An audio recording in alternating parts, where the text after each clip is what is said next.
خواتین حضرات السلام علیکم۔ چارلی پلمب امریکہ نیوی میں ایک فائٹر پائلٹ تھا اور امریکی ایئرکرافٹ کیریئر کٹی ہاک پر اپنے فرائض انجام دے رہا تھا۔ 19 مئی 1967 میں ویتنام کے خلاف اپنے 75ویں مشن پر روانہ ہوا۔ اس مشن کے 5 دن بعد ایئرکرافٹ کیریئر پر اپنی ڈیوٹی ختم کرنے کے بعد اس نے امریکہ واپس روانہ ہو جانا تھا۔ وہ امریکی نیوی کا فینٹم جہاز اڑا رہا تھا اور مشن تھا ویتنامی فوج کے خلاف بمباری کرنا۔ اس مشن کے دوران اس کا جہاز ایک زمینی میزائل کے زد میں آ گیا اور چارلی کو جہاز سے پیراشوٹ کے ذریعے چھلانگ لگا کر اپنی جان بچانی پڑی، مگر اسے جنگی قیدی بنا لیا گیا۔ اسے آنے والے 2103 دن یعنی تقریباً 6 سال 8x8 کے کمرے میں گزارنے پڑے، اور وہ بھی زیادہ تر قید تنہائی میں۔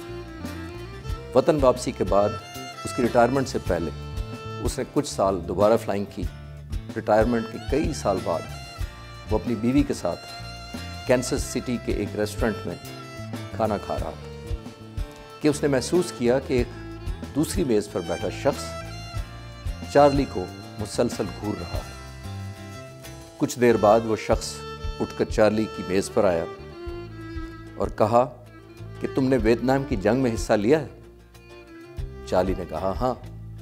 اس نے کہا تمہاری ڈیوٹی امریکی نیوی کے بحری بیڑے کٹی ہاک پر تھی؟ چارلی نے کہا ہاں۔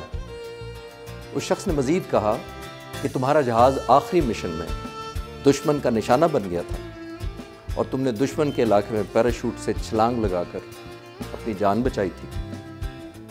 چارلی نے حیران ہو کر پوچھا ہاں، مگر تم میرے بارے میں اتنا کچھ کیسے جانتے ہو؟ اس شخص نے اپنا ہاتھ چارلی کی طرف بڑھایا اور کہا اس دن تمہارا پیراشوٹ میں نے پیک کیا تھا۔ چارلی یہ سن کر جذباتی ہو گیا اور بہت گرم جوشی سے اس شخص سے ہاتھ ملانے لگا۔ اس پر اس شخص نے چارلی سے کہا میرا خیال ہے وہ پیراشوٹ بر وقت اور صحیح کام کر گیا تھا۔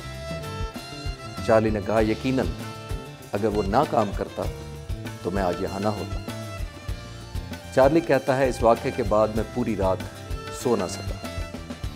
اس نے کہا کہ میں نے اس شخص کو اپنی ملازمت کے دوران کئی بار اس کی سفید اور کالی یونیفارم میں ہیٹ پہنے دیکھا ہوگا، مگر میں نے اسے کبھی گڈ مارننگ یا کیا حال ہے نہیں کہا ہوگا، شاید اس لیے کہ میں ایک فائٹر پائلٹ تھا اور وہ ایک سیلر۔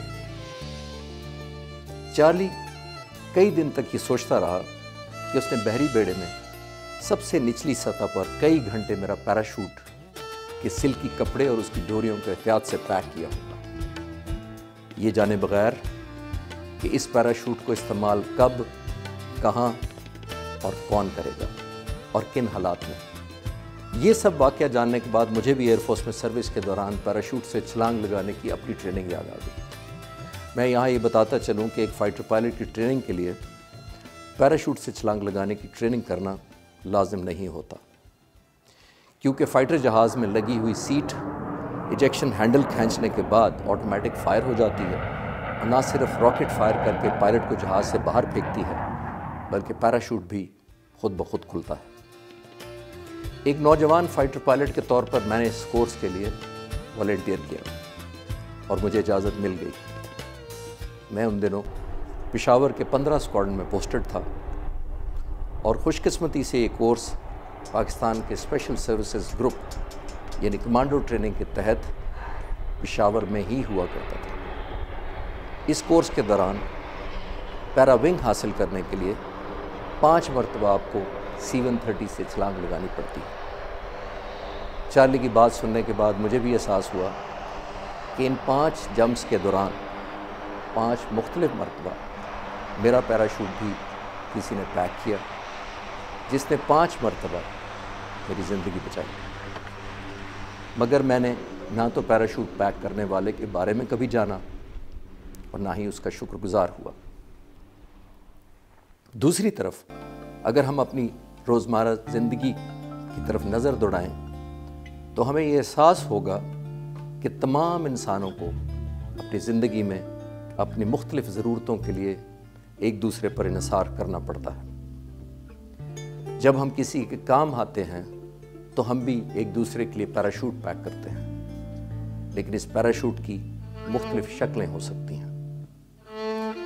یہ مادی پیراشوٹ، اچھی خواہشات کا پیراشوٹ، حوصلہ افزائی کا پیراشوٹ، اچھے مشورے کا پیراشوٹ، مالی مدد کا پیراشوٹ، روحانی مدد کا پیراشوٹ، شکر گزاری کا پیراشوٹ اور بیماری میں دیکھ بھال کرنے کا پیراشوٹ ہو سکتے ہیں۔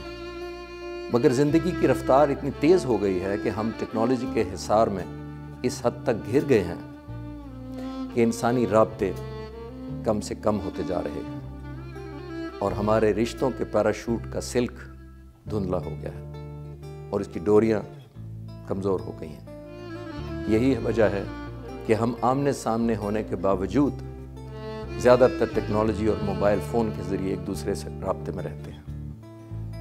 آپ کسی ریسٹورنٹ چلے جائیں، کسی میٹنگ میں، کسی سینما ہاؤس یا کسی دعوت پر، اکثر اوقات آپس میں ملنے کی بجائے ہم لوگ اپنے اپنے موبائل کی اسکرین سے جڑے ہوتے ہیں۔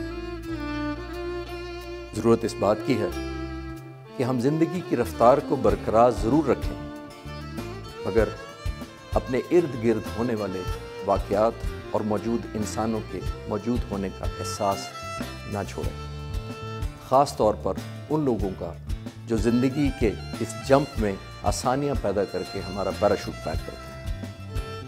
یہ ہمارے والدین ہو سکتے ہیں، ہمارے خاندان کے افراد، ہمارے استاد اور دوست، جن کا ہمیں شکر گزار ہونا چاہیے۔ ہمیں سوچنا چاہیے کہ کب ہم نے اپنے دفتر میں چائے بنانے والے یا گھر کے ملازم یا اپنے ڈرائیور کا شکریہ ادا کیا یا اسے شاباش دی۔ کرونا کے دنوں میں ہمارے ارد گرد کے لوگوں نے ایک دوسرے کا بہت خیال رکھا، اور ہم میں سے جو لوگ کرونا کا شکار ہوئے، جن میں میں خود بھی شامل ہوں، اور اللہ تعالیٰ کے فضل کے بعد کسی نہ کسی کے خیال رکھنے کی وجہ سے صحت یاب ہوئے، چاہے وہ ہمارے گھر والے ہوں، ہمارے ملازم یا پیرامیڈیکل سٹاف، ان تمام لوگوں نے جنہوں نے کسی نہ کسی طریقے سے ہمارا پیراشوٹ پیک کیا، ہمیں ان کا شکر گزار ہونا چاہیے۔ اپنی زندگی پر نظر دوڑائیں، ان لوگوں کا احساس کریں اور ان سب کا شکر گزار ہوں جنہوں نے جانے یا انجانے میں ہمارا پیراشوٹ پیک کیا۔ اللہ تعالیٰ ہمیں دوسروں کے لیے خوشیوں اور آسانیوں کا پیراشوٹ پیک کرنے کی توفیق عطا فرمائے۔ پاکستان زندہ باد۔